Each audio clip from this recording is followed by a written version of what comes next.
we ready? Just a second. Yes. I'd like to call this June 3rd, 2020 meeting to order. The City Council is utilizing video conferencing for its City Council meetings. This venue is authorized under the Governor's Executive Order number 2020-69 regarding emergency management of COVID-19. Council members are not at City Hall. They are at their respective and separate work locations throughout the community and are video conferencing into this meeting.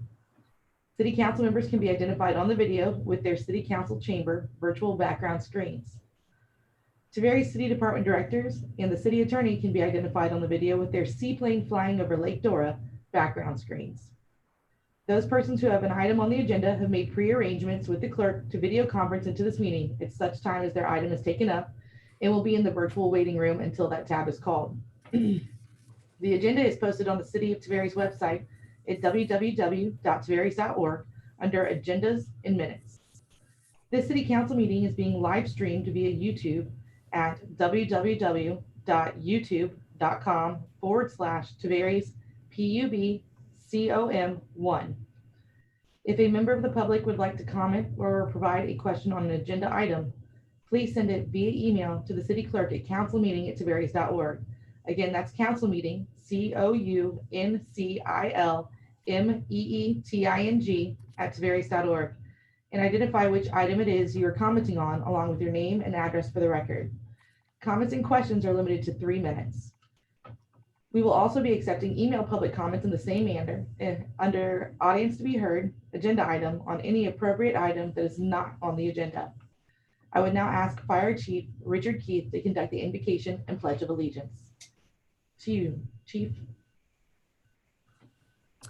Thank you, Mayor, and good afternoon, neighbors.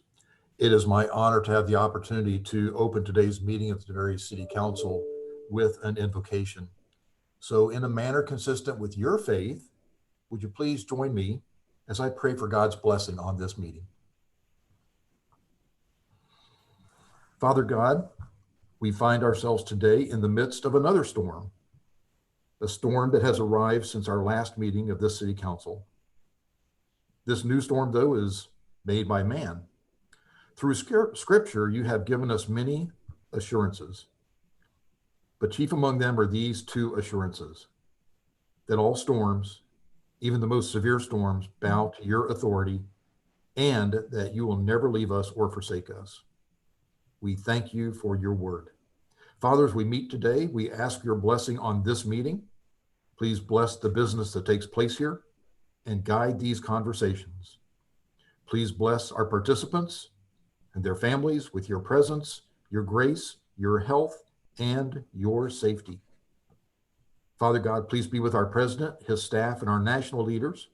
Be with our governor and our state leaders, and be with the leadership team here in Tavares, gathered for the last time at a distance here today. And all this I pray in the precious name of Jesus. Amen. Amen. Now we will continue our opening program with the Pledge of Allegiance to the flag of the United States of America. So please mute your microphones and disable your camera feed, and then please stand where you are for the pledge.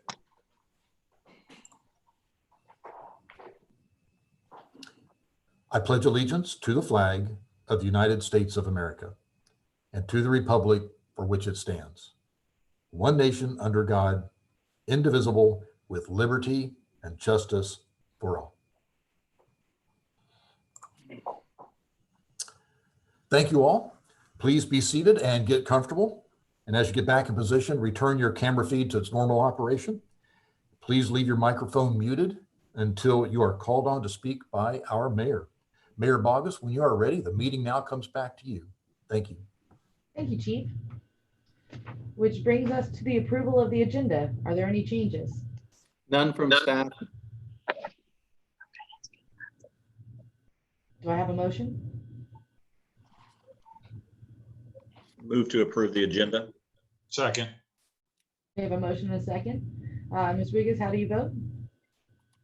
Aye. Ms. Pfister? Aye.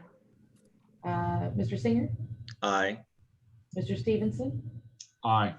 That's an aye for me. Motion carries 5-0. Which brings us to proclamations and presentations. Tab 2 with the Tavares Chamber of Commerce. Mr. J. Scott Berry, did he ever connect? I'm admitting him right now.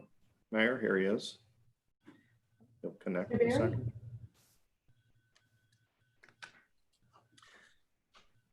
Are you ready, Mr. Berry? Yes, I'm ready. Hi, good afternoon, all. Thank you for letting me be part of this. I sent you, we created in our office a couple weeks ago, right about the 2-month mark, a report card, so to speak, to show everyone what we have been doing, the team has been doing, the board has been doing, and I know that was sent out in your packets. If there's any questions you have about any of that, I'm not going to read it all here and into the record. I would like to point out that our 10 at 10 events, which we moved from Tuesdays to Thursdays, are still continuing weekly. We have interacted with over 100 people through that venue. Councilmember Singer and Councilmember Bouygues have both participated at different times. If any council member wants to participate in that, I can only have one of you at a time. Just please let me know. And it's a good opportunity to hear from our local business owners. And that will continue. And then the only other thing I wanted to let you know is actually today we have 2 new members. Thank you, Mr. Stevenson, because you sent one of them my way. So thank you for that. But we have 2 new members that both joined today. So that's great news for us because we have not had any new members in several months.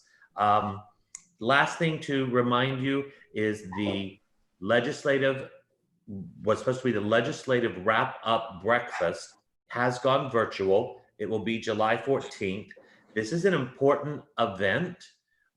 It's the first time we've ever done this after legislative session to come together as a county and ask questions from our legislators, why they did what they did during session, why they did not do what they did, and it will be held virtually. If any of you have questions that you'd like to be asked of our representative, who is Representative Sullivan, or our Senator Baxley, or any of the delegation, send them to me in advance. I will send them to the committee because all questions are pre-screened and done by and offered by the moderator. So there won't be any live asking of questions. And that's it, unless there are questions or anything that you would like further from me. Anyone? Just a comment, Mayor. I just want to thank you, Jay Scott, for continuing to meet with our staff and me via Zoom throughout the weeks, and also holding your luncheons that you continue to hold and invite everybody to be a part of. I think at the last luncheon you held, we asked the business community to send some testimonials of how well the chamber is running during this pandemic, and providing value to the folks you serve. So thank you for your leadership and continuing to hold all your luncheons, your meetings, and doing it in a new way via Zoom. And I'm assuming in the next month we'll go back to normal, and look forward to that as well. So that's all I have, Mayor. Back to you. Thank you for And yes, the plan is for us to go live in July. We are trying a networking lunch on the 16th at Fish Camp, Lake Eustis, but only allowed 12 people with the proper social distancing. But all of our other events in June are still virtual, hoping we will go back live in July. Wonderful. Okay, thank you. Thank you, Mr. Barry. Which brings us to swearing in by city attorney and disclosure of ex parte communications. Mr. Williams? You're on mute, Mr. Williams. I see. I'm sorry. We have no quasi judicial matters today, Mayor. Thank you, Mr. Williams, which brings us to reading of all ordinances, resolutions into the record. There is one resolution, resolution 2020-11, a resolution of the city of Tavares, Florida, city council sitting as the community redevelopment agency, amending the facade grant improvement reimbursement program, providing for temporary provisions, allowing for businesses to make improvements to meet COVID-19 related requirements. Thank you. Thank you, Ms. Novak. Which brings us to the consent agenda. Does anyone want to pull any items from the consent agenda? Mayor, I do. I'd like to pull tab item number 3, please. Um, Anyone else? Do I have a motion? Make a motion to approve consent agenda with tab 3 being pulled. I'll second that. We have a motion and a second. Ms. Briggs, how do you vote? Aye. Ms. Pfister? Aye. Mr. Singer? Aye. Mr. Stevenson? Aye. And that's an aye for me. Motion carries 5-0, which brings us to tab 3, approval of the May 20th City Council meeting minutes. Ms. Briggs? Mayor, on page 11 of the of that tab, I'd like to have the discussion be incorporated into the minutes, not the recap that was included in there. And I think what you mean by that is the verbatim quote. Correct. Okay. Yeah. And Can I That's just not- clarify that that's, did you want just your verbatim? Yes, ma'am.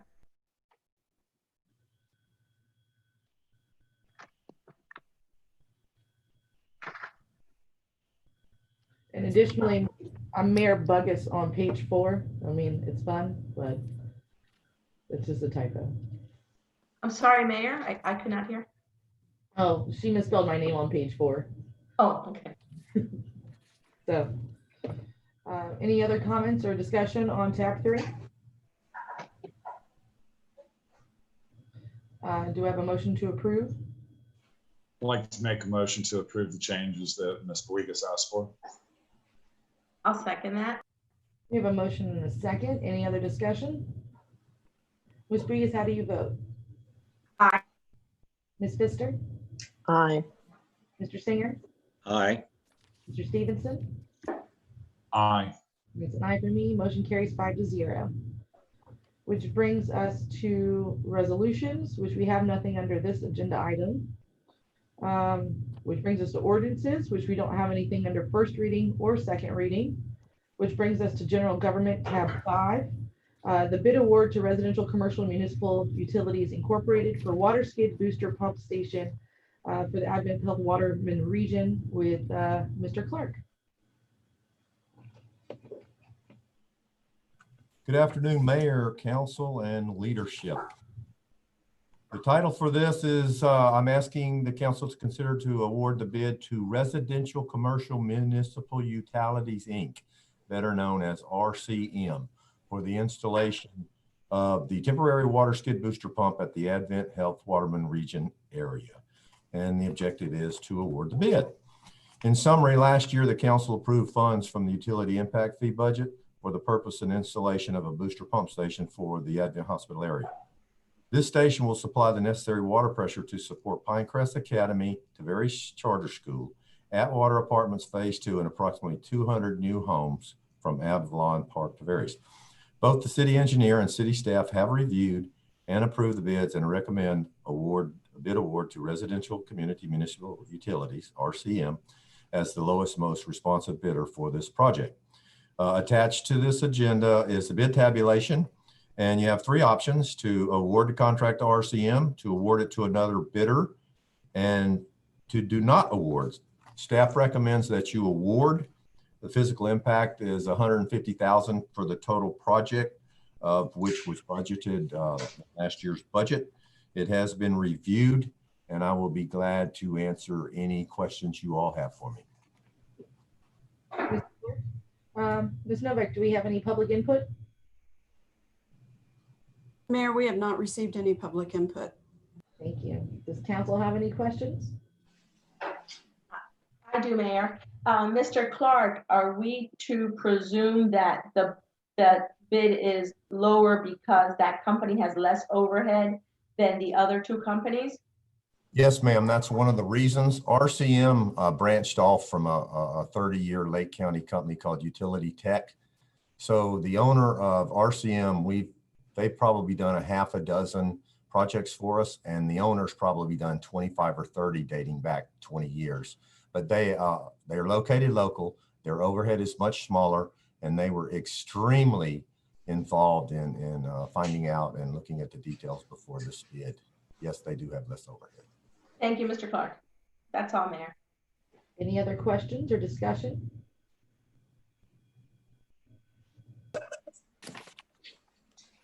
Seeing none, do I have a motion? Make a motion that we go ahead and award the bid to RCM as stated by Mr. Clark. I'll second that.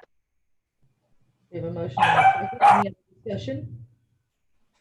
Ms. Brigas, how do you vote? Aye. Ms. Pfister? Aye. Mr. Singer? Aye. Mr. Stevenson? Aye. That's an aye for me. Motion carries 5-0. Thank you. Which brings us to tab 6, the approval of time limit extension for Plan Development Ordinance 2018-09 with Community Development. Mr. Fitzgerald. Thank you, Mayor. Is everyone able to see the map that is on the screen? Okay. On June 6th, 2018, City Council approved Ordinance 2018-09, rezoning 41.24 acres of property located on the northern side of Dead River Road, 0.3 miles west of State Road 19, to plan development zoning, allowing the construction of 105 single-family homes. The timing provision of Ordinance 2018-09 required the completion of all on-site public facilities, such as roads and water and sewer utilities, within 2 years of the approval of the ordinance, which was June 6th of 2018. Construction of the residential subdivision did not commence, and the owner of the property is requesting that City Council approve extending the time limit of the ordinance for a period of 5 years. The ordinance provides council the flexibility to approve the extension for a reasonable period as determined by council. If approved, the extension of the time limit of the ordinance does not automatically extend the expiration date of any concurrency requirements, site plan approval, preliminary plat approval, or any other thing related to the development order. Of special note, Lake County has included the improvements to the intersection of Dead River Road and State Road 19 in their transportation improvement plan, with construction scheduled to begin in 2021. The options for council today are to approve the request of a time limit extension. Staff is recommending that the extension be granted for a period of 2 years. So that would be option 1 of going with staff's recommendation of 2 years. Another option would be council discussion of whether or not they want to go for 2 years, less than 2 years, or more than 2 years, or to deny the request. And I'd be happy to answer any questions. And the owner's representative has joined you as well and can answer any questions you may have. Thank you. Ms. Novick, do we have any public input? We have not received any public input. Thank you. Council, do you have any questions? Mayor, I do have a question for Mr. Fitzgerald. Please proceed. Yes, sir. Okay. Now, if we were to deny this request, what would be the procedure that the developer would have to go through? The developer would have to go through a rezoning of the property in order to get any kind of development approval. And that would have to go back through planning and zoning and have to come back to council for a first and second reading. Is that correct? That's correct, sir. And if I'm not mistaken, I think when this first came to council and went through planning and zoning, I think the developer made some concessions and followed the recommendations of council on planning and zoning. And I think they reduced some of their amount of dwellings and reduced their increased the size of the lots. Is that correct, Mr. Fitzgerald?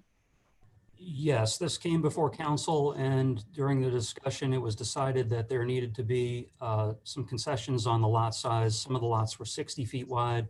Some of the lots were 50 feet wide. It's about a 50-50 split of those lot sizes. Yeah, I mean, I'm comfortable with the way the process went, and I would just hate to see this have to go through the whole process again. And I'd be comfortable with going for the 2 years, but I would not be comfortable if they came back to council after the 2-year time that we gave them and asked for a second request. But I don't know if anybody else has any other questions, but I'd be comfortable making a motion. Any other discussion? You need to let the applicant representative say whatever she wants to say. Okay. Hi, thanks for letting me speak. My name is Joanna Browning. I'm with Mainframe Real Estate. I'm the seller's representative, Mr. Oliver Olin Wooten, the owner of the property.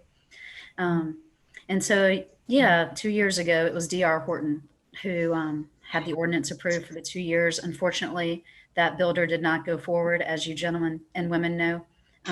We do have the property under contract now as of just May 28th with a different developer who would love to come right in and try to pick it up as best he can to move forward in building on the 42 plus or minus acres right there.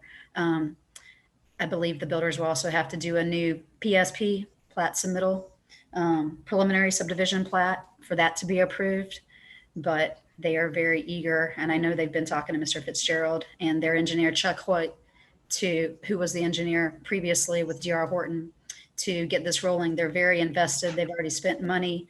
The owner had requested 5 years just in, so he wouldn't have to request again, hopefully.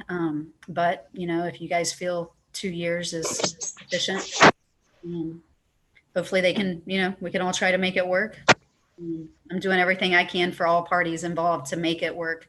But the zoning staying PUD is very detrimental. So that's what they need right now to pick it up and continue forward with the city and getting everything approved for them.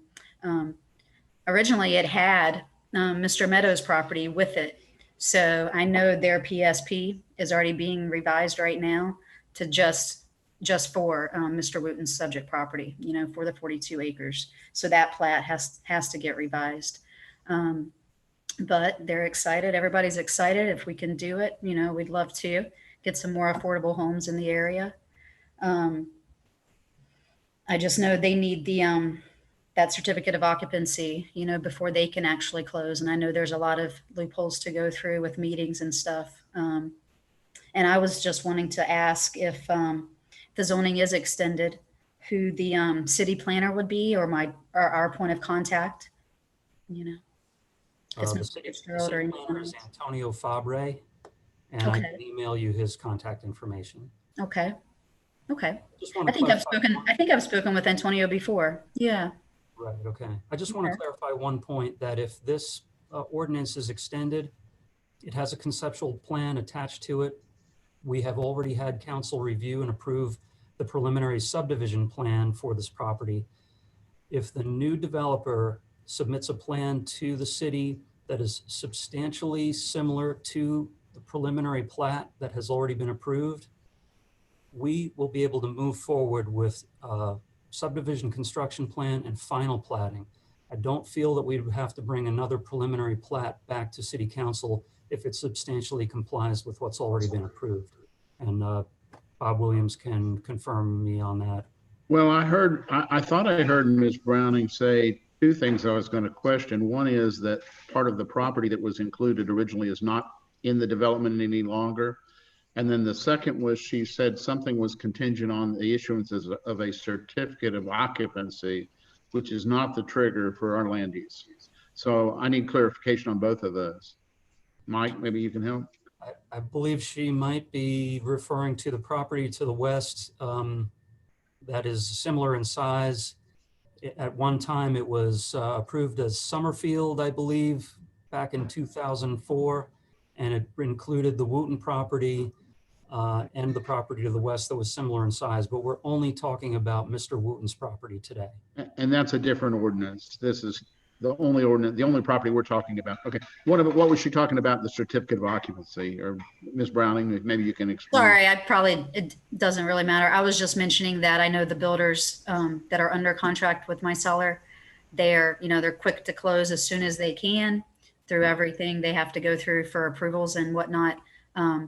But I was just mentioning that they definitely want to have their certificate of occupancy, their permit issued for them to close, but that's on down the road.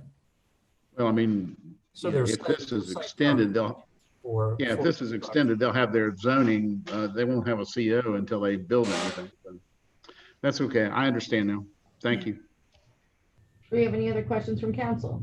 I do. She mentioned affordable housing. Can we elaborate?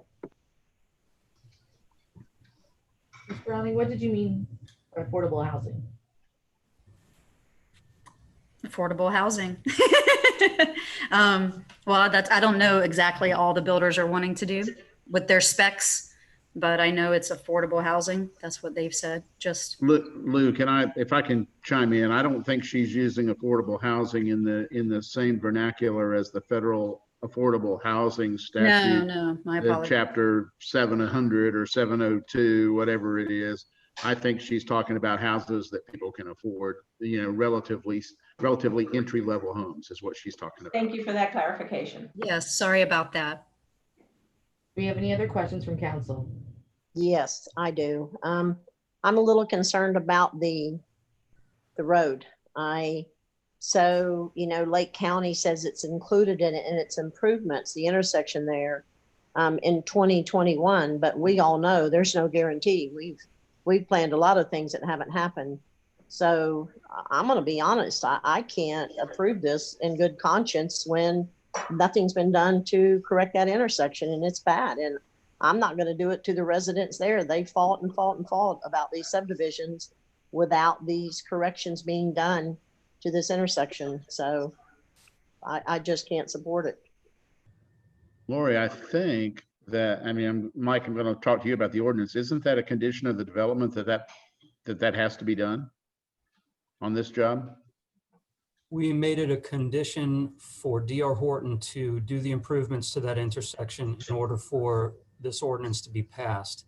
D.R. Horton is no longer involved in the property, and Lake County has taken the responsibility for making the improvements that were promised by D.R. Horton. Yeah, but I mean, can this developer, whoever the new developer is, can they go forward if the intersection improvements are not made? It was my understanding they could not, which would cover Lori's concern.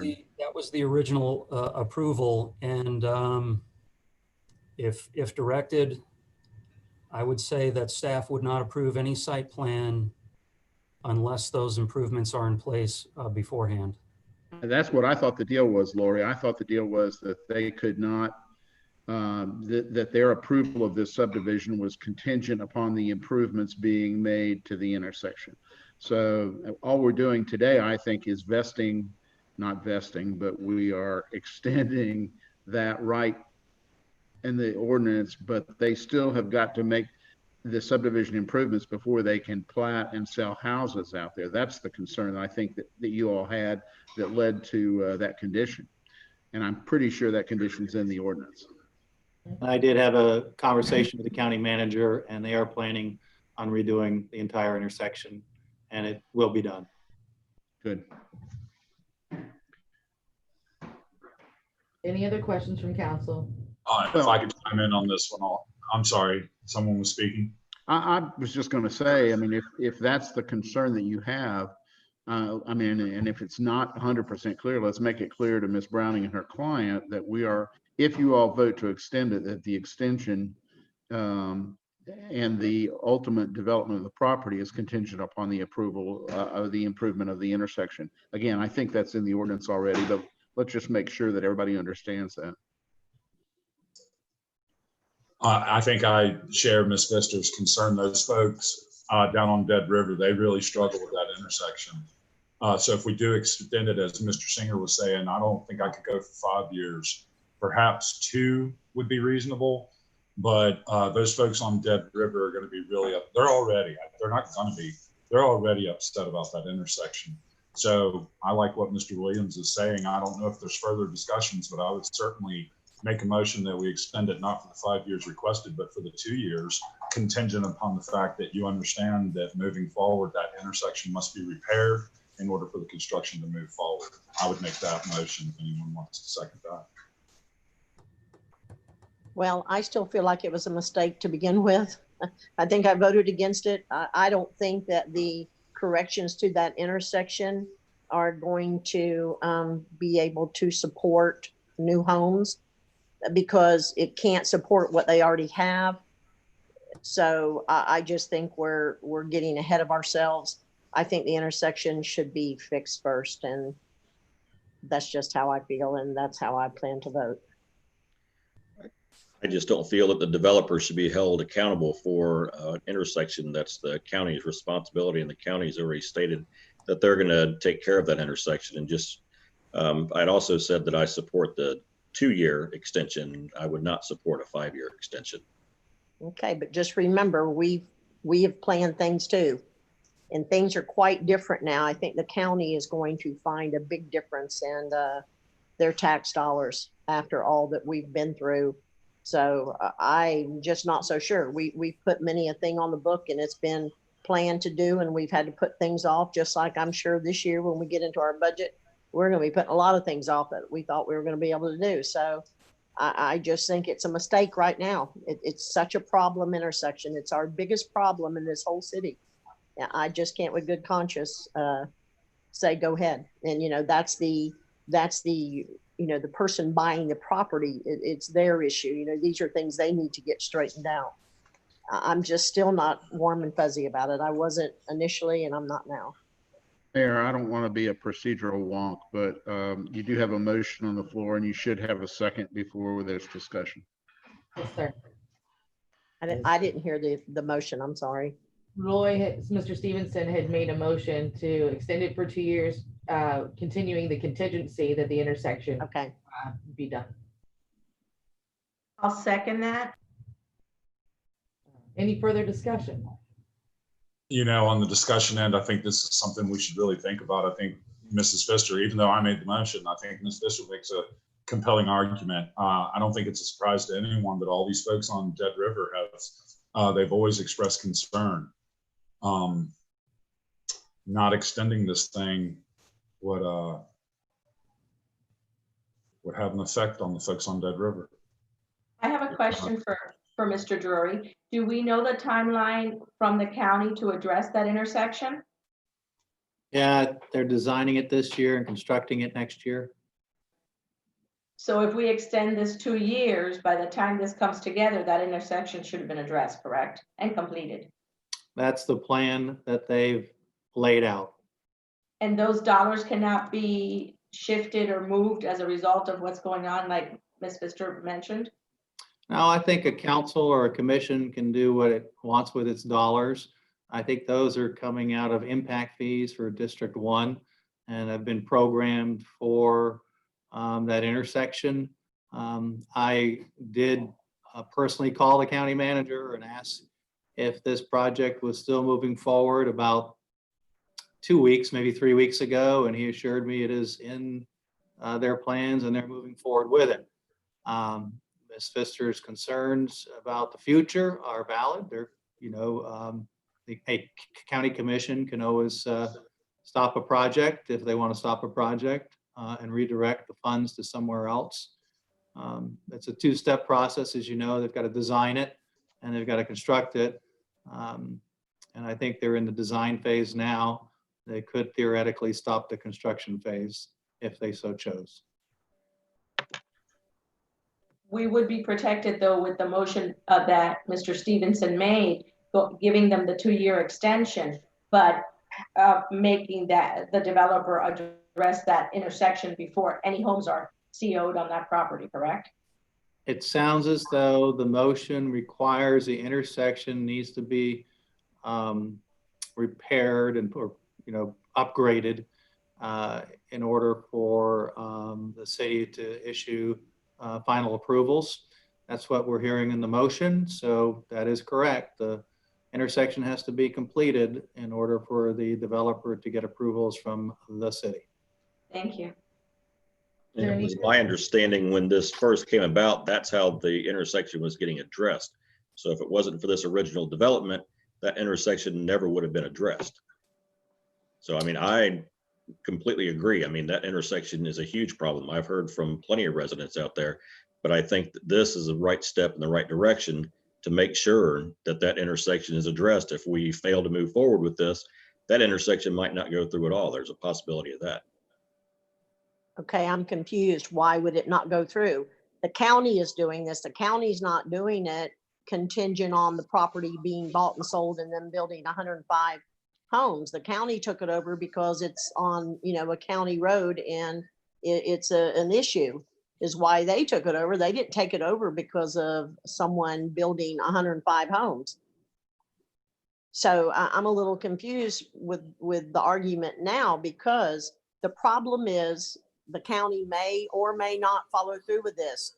Money is going to be entirely different once they start getting into the budget. We all know this. So, and even 105 homes, you couldn't, even with the repairs, I don't believe that what they're planning on doing, I don't think it would support 20 more homes. It is bad. It's horrible. If y'all don't know that, go sit there, talk to the residents. I can't do this to them. I can't do it. And I think y'all need to rethink about this. I think we need to get the road fixed first, then let the developer come back. Then we'll see if it can support 105 homes or 25 homes or whatever it is. I mean, this has just been such a problem area for so many years, and it's bad. I've been out there. I've sat through it. There's accidents constantly there. We're going about this wrong way. I'm sorry. I think we all agree that it is definitely a troublesome intersection. I think by extending this and having that note in there that the developer has to address it, if the county falls through and not addressing it, the developer will have to deal with it. So I think this is a wonderful backup plan. If we don't do this and it doesn't get addressed, we're going to continue the way it is regardless. Is there any other discussion from council? Well, I know that my family lives on that road and my friends, and I want that intersection fixed one way or another. So this is one way to compel other vested interests in making sure the county moves forward, or a private industry does it. So we have a motion and a second. I'm sorry, man, I just have a little more discussion. Yeah. Mrs. Pfister, would it help at all if we modified the motion to add a new traffic study after the completion of the repairs or modifications or changes or improvements to the intersection? Would that help you at all if there was a new traffic study done after that? No, I think it needs to be fixed first. Common sense tells me fix it first. Yes, ma'am. So. All right, so we have a motion and a second. Ms. Brigues, how do you vote? Aye. Ms. Pfister? Nay. Mr. Singer? Aye. Mr. Stevenson? Aye. And it's an aye for me. Motion carries 4-1. Ms. Pfister's voting down. Which brings us to tab number 7, debt management report for city council review with finance. Ms. Houghton. Thank you, Mayor, members of council. This item is to provide some valuable information to the city council. You have been given a debt management report, which has been prepared for informational report for the city council. The report will provide the council with information about various city debt obligations. The report includes 2 sections with various information. Section 1 provides an overview of the city's debt, and it includes information such as an overview of city debt obligations for governmental activities, which are governmental funds, and business type activities, which are your enterprise funds. For each debt activity type, information is provided for debt obligations, general obligation, revenue notes, special assessment notes, notes that are obligated due to a covenant to budget and appropriate, and state revolving loan funds. There's also detailed list of debt obligations as of 9/30/2018. There's also some peer comparisons for debt obligations. There's also some information for years to maturity for each obligation. Then there's a section 2 that provides a debt capacity overview. And this section includes additional comparisons of Tavares debt to other Florida cities. It also includes operating comparisons for Florida cities that report debt. It also includes general debt capacity indicators and debt capacity for governmental activities debt and debt capacity indicators for business type activities. No action is required. This information was compiled using comprehensive annual financial reports of Florida cities that are available from the State Auditor General, and also from the Florida Department of Economic Development and Research from reported data by the cities and the cities in the state of Florida. Thank you. And back to you, Mayor. Do we have any public input, Ms. Novak? Mayor, we have received one public comment from Vance Yoakum, Milwaukee Avenue.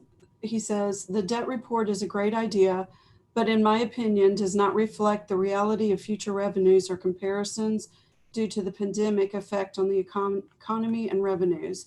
One, the pie charts and comparisons of city data are 18 plus months old and seem to be only Tavares and 4 other Lake County cities. Why aren't all Lake County cities shown? Two, sections comparing cities seem to focus on total dollars, but not on a good metric like cost per citizen or cost per housing unit. Why was that not included? Three, the section showing sales tax and other revenues seems to show 2020 and later totals as if the pandemic reduction in the economy was not factored in. Is this report from before the pandemic even kicked in?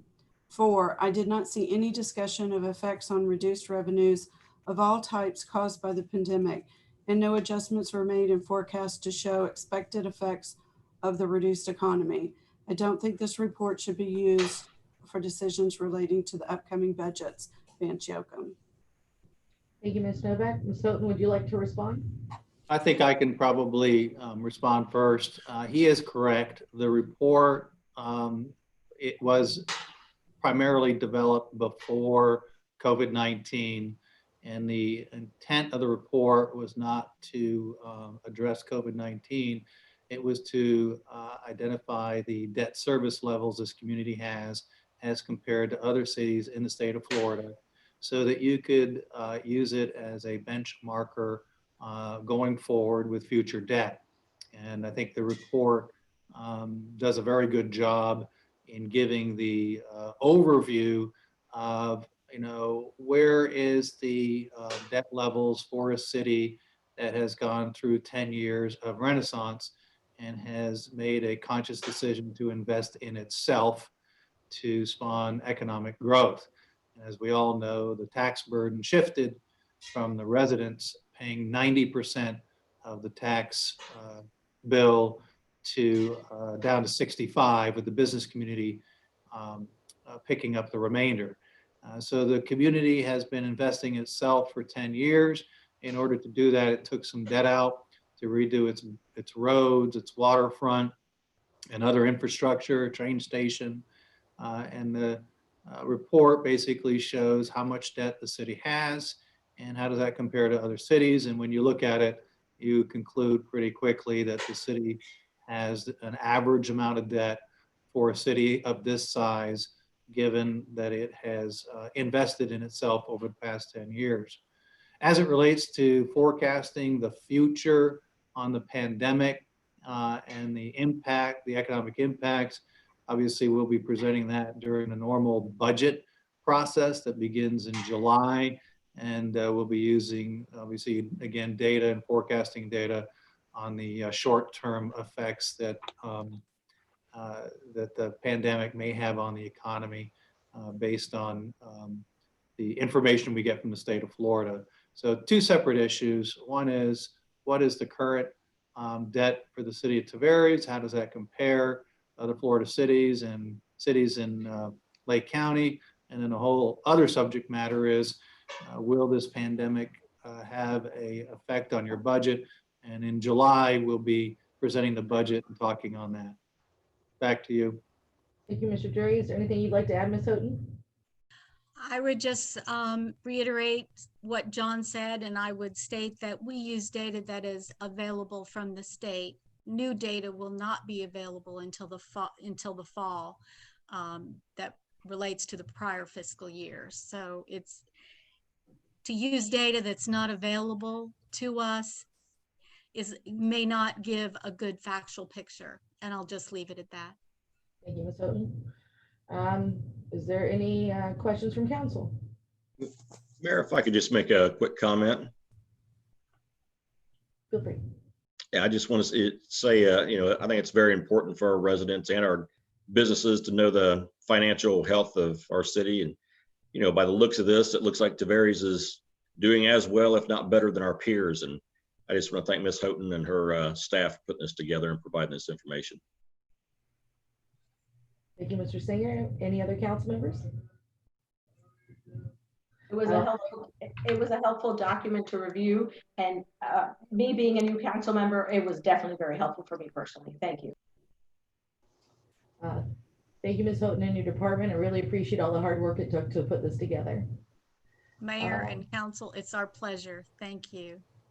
All right, and I want to say thank you to my department for all the contribution they made to the report.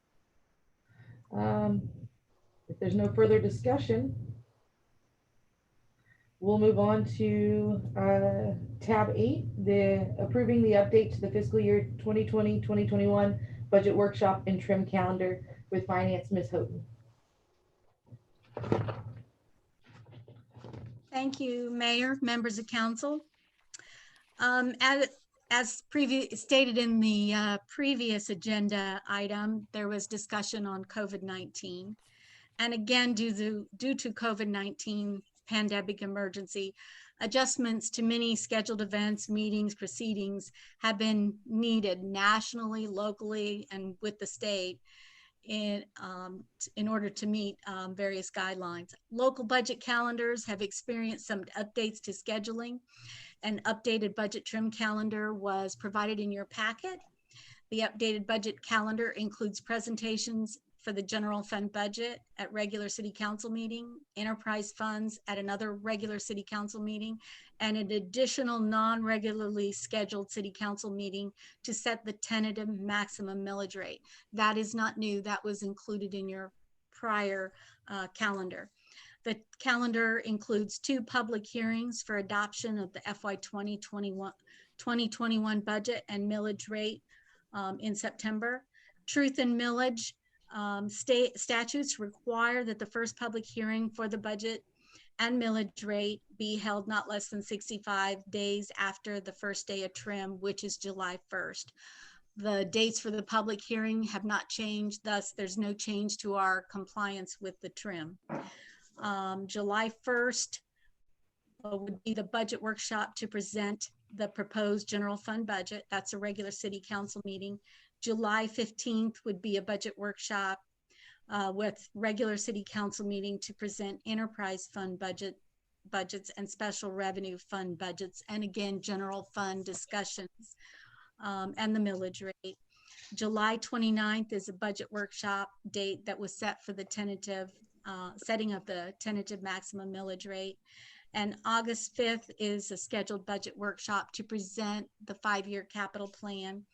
August 19th, City Council budget workshop to discuss the millage rate, general fund, and various funds, or any discussions that council may have. And then your 2 public hearings, September 3rd for the first public hearing and September 16th for the second public hearing.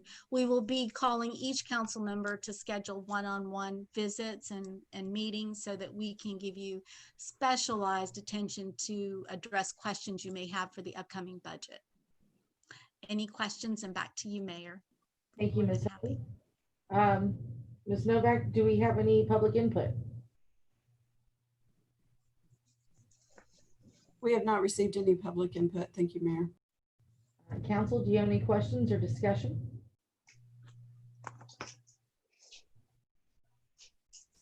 Do I have a motion? I'll make a motion that we accept option number 1. All right, so we have a motion to approve the updated fiscal year 2021 Second. calendar. Do we have a second? Second. All right, we have a motion and a second. Any further discussion? Ms. Wiggins, how do you vote? Aye. Ms. Pfister? Aye. Mr. Singer? Aye. Mr. Stevenson? Aye. That's an aye for me. Motion carries 5-0. We now have an updated calendar. Which brings us to City Council. I guess we're adjourning and reconvening as the Community Redevelopment Agency. Is there anything in particular we need to do other than say that? I think you've done it. You're now the Community Development Agency to take on item 9. All right, so we're now on tab 9 is a Community Redevelopment Agency regarding the approval of COVID-19 Small Business Relief Grant with Economic Development. Mr. Tweedy.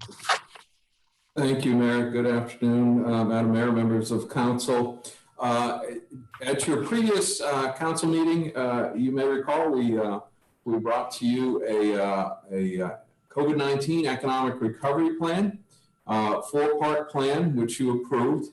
And just to recap that, the 4 components of that plan included 2 cooperative items with the Chamber of Commerce. The first being a consumer confidence campaign, the second a membership assistance program.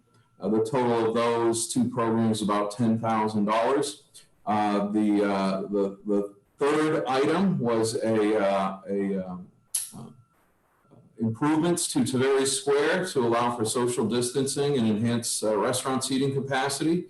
That project's well underway. We're about to purchase the items, picnic tables, and some umbrellas and some market lighting.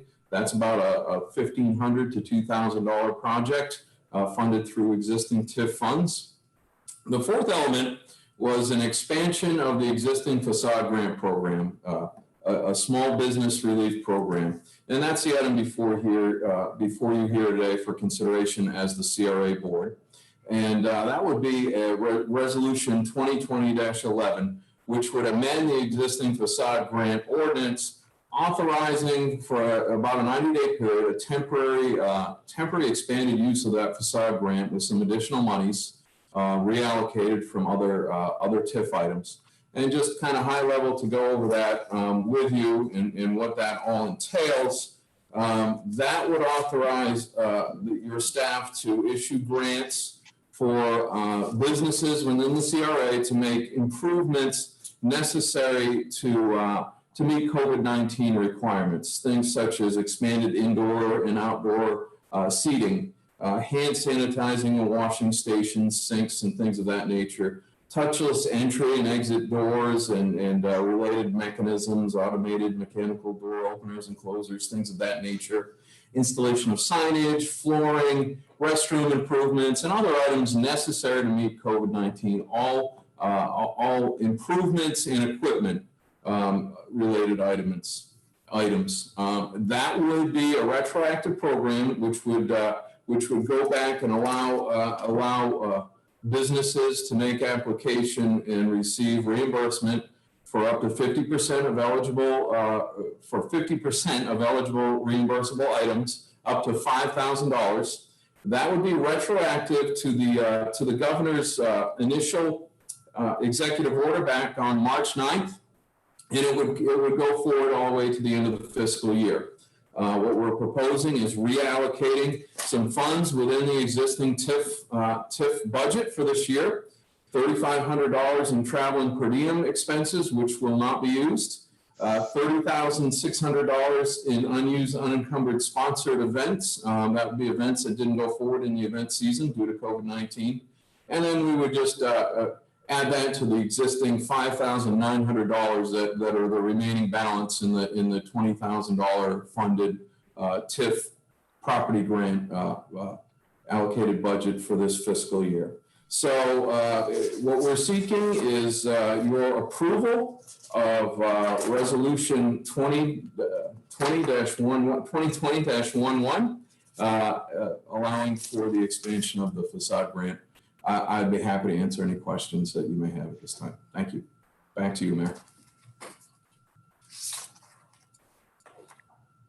All right, Ms. Novak, do we have any public input?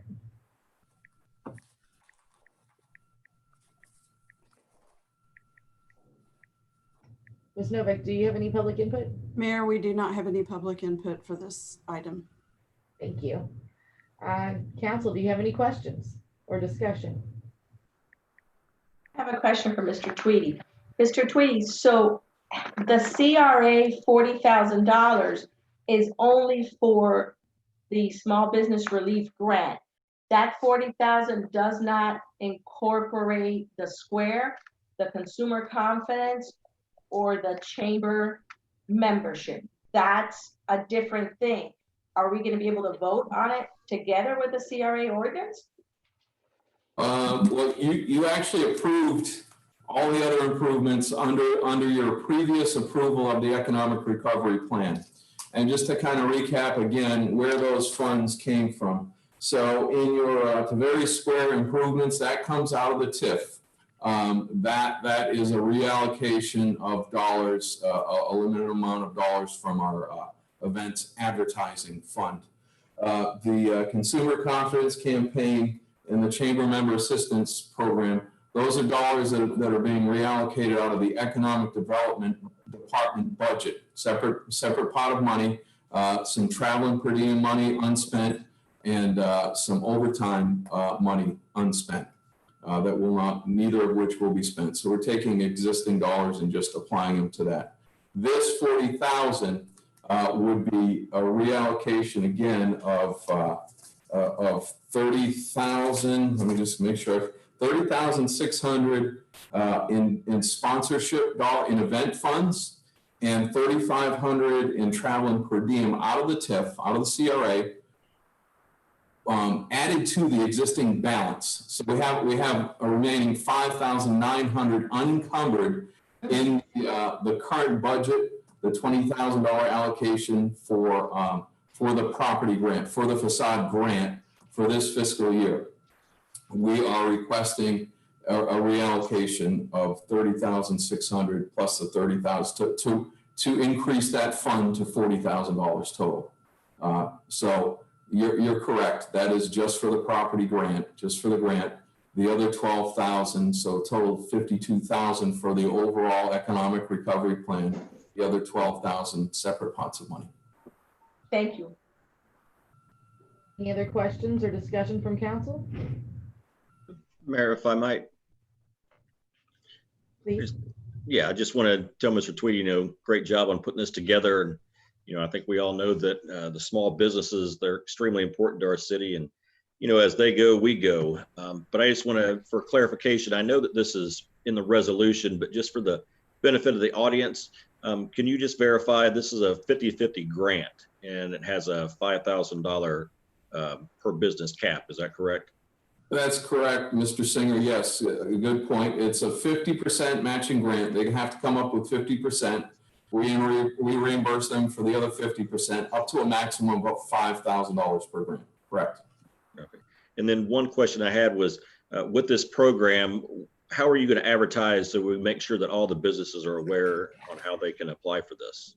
Good point. So that will be advertised on our website, working with the chamber. We've already been, in close contact with the chamber. So we'll work with the chamber to help get that word out. Our social media platforms, every opportunity we have through our various meetings with chamber and chamber members, just as we've done with the facade grant program, which has been very, very successful, as you're aware, made some great improvements. Most recently, building across from the high school over on New Hampshire, it's actually a warehouse facility that is just, it looks spectacular. That property owner did a wonderful job, maximum match grant on that one.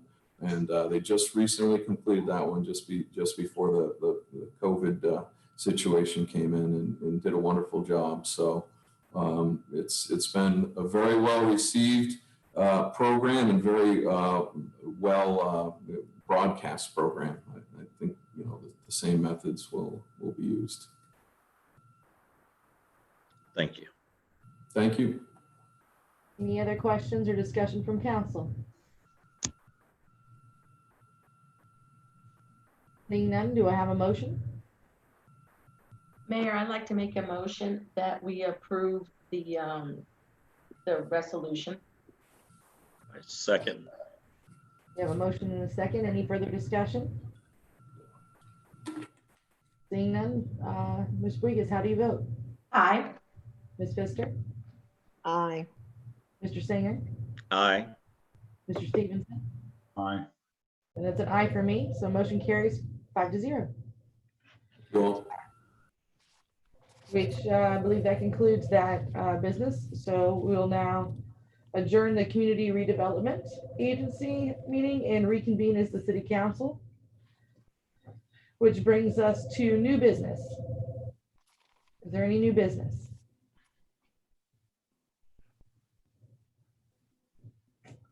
Seeing none, we'll move on to old business. Is there any old business? Seeing none, we'll move on to historical perspective, which we do not have a representative, but has anyone heard how Ms. Burley's doing? But I haven't heard anything, so hopefully she'll be at the next meeting in person so we can get an update with the Historical Society. Which brings us to audience to be heard. Ms. Novak, do we have any public input for audience to be heard?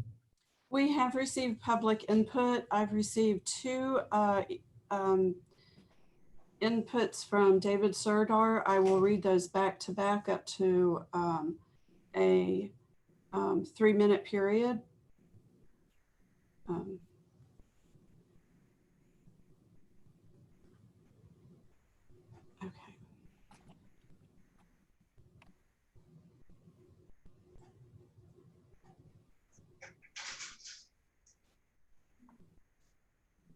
Sorry, I'm having a little technical difficulty here. All right, let us know when you're ready.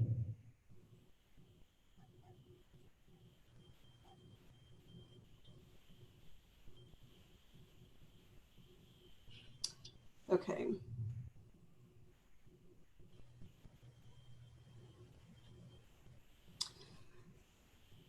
David Serdar, 66 Wintergreen Drive, Fruitland Park, Florida. David Michael Serdar, certified by petitions Republican candidate for Lake County Water Authority, District 5. Public could comment yesterday at this Range County's 8 a.m. commissioners meeting. They put me first, then saw and emailed our great governor pictures of the 3 p.m. protest City Hall Orlando. On way to Claremont 6:30 p.m. planning and zoning meeting, then to Mineola City Council meeting, introducing myself and being well received. I don't understand why Lake County Manager Mr. Jeff Cole does not return my phone emails from the past 3 days and last week. He may be busy, yet I am a true citizen with rights. Respectfully, David Michael Serdar. To add to my previous sent email, I have a friend who bought in class, I'm not sure what that said, Angelo Restaurant in Tavares, city limits, I believe, and I know a stoplight may have been approved at that intersection, yet virus with no employees or patrons had to turn the keys back, losing thousands of dollars. Society protests and herd are being paid to make disturbances is a shame. I have lived through the Martin Luther King Jr., a man that I respected, and took pictures of how huge tree and plaque was in Tallahassee during lawmaking sessions. Our District 12 great Senator Dennis S. Baxley calls me his buddy, and our District 33 State Representative Brett Haig's office has more than helped lead me to public comment here in Tavares, the seaplane capital, but are all aware that in aid of our great governor took notes on my green ideas for our future generations early on March 12th, 2020. Yet what do we do today can improve all our tomorrows. Yesterday is gone, our future lies in front of us. Citizens protesting, very, very terrible. Loss of life, Mr. Floyd in Minneapolis, Minnesota.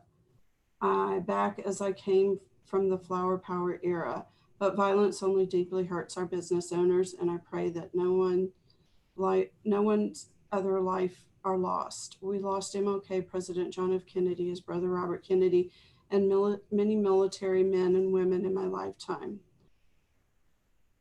And that's 3 minutes. Thank you, Ms. Novak.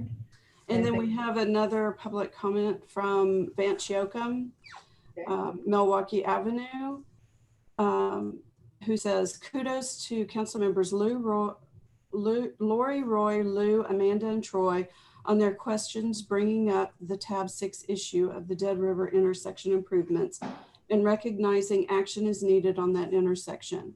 Kudos to the finance director and her staff for all the work on the debt report and the pandemic effects I hope that are added to it. Again, I recommend that the new budget should include making videos of all city council and P&Z committee meetings. Happy economy opening. After 2 months, I was able to get a haircut in downtown Tavares. And that's the end of our public comment. Thank you, Ms. Novak, and thank you, Mr. Sirdar and Mr. Yoakum, for your interest and your input, which brings us to City Administrator report. Mr. Drury. Just a couple things. As you know, we have a peaceful march program possibly this evening at Wooten Park. There's another peaceful, I guess, prayer and vigil programmed over at the county's historic building outside on Friday afternoon. I think that's it on those. June 17th, City Hall Library opens up. You will be holding your regular council meeting at that time, and we'll get it prepared and ready for all of that. So we're excited for opening up our buildings and then holding our regular meeting at City Hall. And then I do want to thank our first responders who kept us safe during COVID-19, who continue to keep us safe as these peaceful marches pop up in our various communities, and who are going to keep us safe during the upcoming hurricane season, which just began 2 days ago. They're called upon to do their job, and they do it well, and they're going back to back to back. And I just want to publicly thank them and thank the Tavares public safety team, as well as all of our city employees who are all back now and helping us open up all the buildings and getting back to normal here, hopefully over the next 30 to 60 days. Back to you, Mayor. Thank you, Mr. Drury. Which brings us to, let's see here, we'll start Public Communications Director, Mr. O'Keefe. Do you have any reports to update? Is that a no? That is a no. Thank you, Mayor. All right. Mr. Williams? There's nothing that I can add either. Thank you, Mayor. Ms. Houghton? Nothing, Mayor. Thank you. Ms. Novak? Nothing, Mayor. Thank you. Chief Keith? Thank you, Mayor. Yes, I do have one thing. Mr. Drury touched on it, and that's our hurricane season just started June the 1st. So Mark O'Keefe, our communications director with his emergency manager hat on, asked me to just remind everyone who's online with us, who's listening, because we don't have enough to think about already, that hurricane season has just started. And I believe Cristobal, our third named storm of the year, has just been named. So this is a really good time to review your personal storm preparedness plan and your equipment stores. And speaking of that, we're still in a tax holiday for approved certain supplies and until tomorrow. So tomorrow's the last day of the tax holiday. Mm-hmm. And we've already been working in the background. We've had a conference call meeting with Lake County Emergency Management on emergency sheltering at Tavares High School. And our Mayor Bogus is part of that team. So she was on that call. We thank you, Mayor Bogus, for your participation in that in that meeting and that very important topic. So that's it from your fire department. Thank you for allowing us to be a part of this great city, and everybody stay safe. Thank you, Chief Keith, for your leadership. So that brings us to Mr. Clark.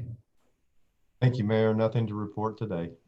Thank you. And I saw the work you're doing in an email. Keep up the good work. It's not a job anybody envies. So, Ms. Bublitz, Nothing to add, Mayor. Thank you. Mr. Fitzgerald, Nothing, Mayor. Thank you. Mr. Dillon, Nothing to add, Mayor. Thank you. Mr. Tweedy, Look forward to seeing you all in person next time. Chief Lubens, Nothing at this time. Ms. Rogers. Nothing to add, thanks. Thank you, which brings us to council reports. Ms. Puigas. I wanted to thank Mr. Tweedy for the business relief program. I think we're one of the first cities to put one of those out there. So I definitely thank him for leading that. And I can't imagine that the businesses are not going to be very happy to be able to participate in that, especially coming out of these times. And I also would like to thank Mr. Dillon and Mrs. Rogers. Their departments have been instrumental in triaging the banner program in the square. And the calls, the texts, the messages, when those went up was just wonderful. People in our downtown, it was just very nicely done. I thank you. Your department pitched in, went in there, and we're doing it, and it was great. Thank you both very much. And as finishing quote for me today would be, we are more alike, my friends, than we are not alike. And that quote is a Maya Angelou quote. Thank you. Thank you, Ms. Wiggins. Mr. Stevenson. The banners down at Tavares Square, those were really neat.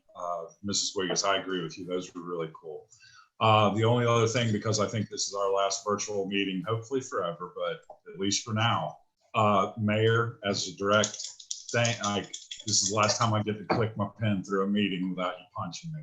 So that's all I had to add. Good to see all of you. Mr. Singer? Yes, I just wanted to send out a big congratulations to all the grads, all especially the ones right here in Tavares. And, I just want to wish them the best that the future has to offer them. And, they've had a very unusual year this year, but, just want nothing for the best of them. And also I'd like to send a big thank you to Tim Totten. He was the one that donated the banners to all the Lake County students this year. And, I thought that was, really a great thing that he did. And, as it's already been mentioned, the banners downtown, those look great. And I know it wasn't an easy project for the staff to put all those up, but, they look great. And thank you to everybody that had a helping hand in putting those up. And me too, I'm looking forward to seeing everybody in the real world. It's been interesting to do the Zoom meetings, the virtual, but you know what, we made it through it. I think we did the best with what we could, and just looking forward to getting back in the council chambers and having a normal meeting. I just want everybody to be safe, be healthy, and be kind, and look forward to getting our city back open fully, and our state as well. And we will look forward to seeing you in 2 weeks. That's all I have, Mayor. Thank you, Mr. Singer. Vice Mayor Pfister? Yes, same thing about the banners. I've got nothing but positive remarks about the banners, and I've loved watching parents and grandparents and aunts and uncles and sisters and brothers and the students themselves. They've been over there and taking every opportunity to have pictures, and it's a good thing. So thank you to everyone who was involved with that. And that's all I have. Thank you, Ms. Pfister. And only thing I'd like to add is I don't think I've seen so many people excited to go to work, and I've never been so happy to go to work. So before we adjourn, I'd like to tell everyone, be safe and be kind and have a good night. This Thank you. meeting is adjourned.